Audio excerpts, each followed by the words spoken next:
Roberto Aguilera is a professor at the University of Calgary. And Roberto, you're going to be one of the speakers here at the Youth Forum. Tell us about your topic. My topic has to do with unconventional gas exploitation.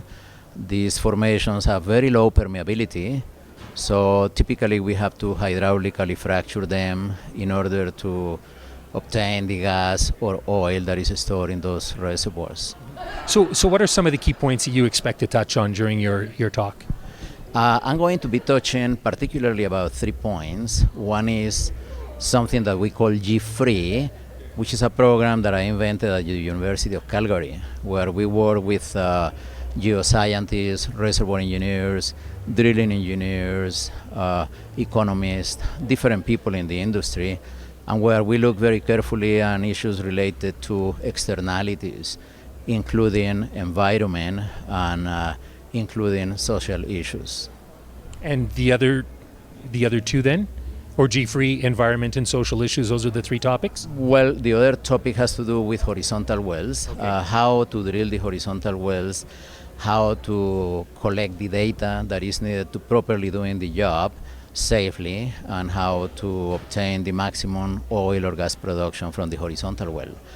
And the other topic is, as I indicated before, the externalities. Yeah. Sustainability is a word that we hear a lot about.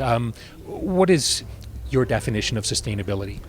I think if we reach a point where we don't have to use fossil fuels and we are able to generate power from other sources, then at that moment will be sustainable. The problem is that it's going to take several decades to reach this time where we reach sustainability. In the meantime, then I think natural gas, which is the cleanest of all fossil fuels, is going to provide a bridge that is going to take us to those times in the, as I said, decades, where we'll actually will be fully sustainable. Another issue that's coming up here, we had a chance to speak with an organizer earlier, and that is young people coming into the profession.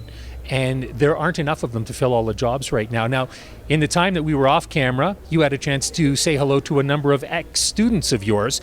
So you're preparing people for the industry. What do we do to get more people involved? I think the key issue is giving the correct information to the young people. In my opinion, right now, there is a lot of misinformation out there talking about all the damage that the industry is doing to the environment, to people, and so on. This is not really true. For example, when it comes to hydraulic fracturing, the industry has learned to do this very safely. So by talking to the young people and explaining these things, that in reality all of these procedures are very safe, and that they will be part of something that is going to provide power to the whole world eventually in a sustainable fashion, then I think there are going to be many young people coming to these professions. A way to do it is, for example, talking to students in high schools, junior high schools, and so on, and telling them exactly how these things are. One problem that we have, for example, is that there are many famous actors, actresses, Hollywood movies, and so on, that present the oil and gas issues in a way that is simply not correct. But because they have the stage, because they are famous, then people tend to listen to them. And that's a problem. We have to correct that. Although you did say a moment ago that we have to teach people that the industry does have safe practices, but it's also incumbent upon the industry to ensure that these practices are followed. That is absolutely right. So as part of these environment and economic issues, it is extremely important that the industry does not cut or shortcuts, does not make any shortcuts. If everything is done properly by the book, I think the number of accidents that will happen will be drastically reduced. The risk would be very small, and then we are going to be in much better shape in the eyes of the public and the young people and so on. Roberto, thank you very much for your time. It's been a pleasure. Thank you for the invitation. We've been chatting with Roberto Aguilera here on Can I Media.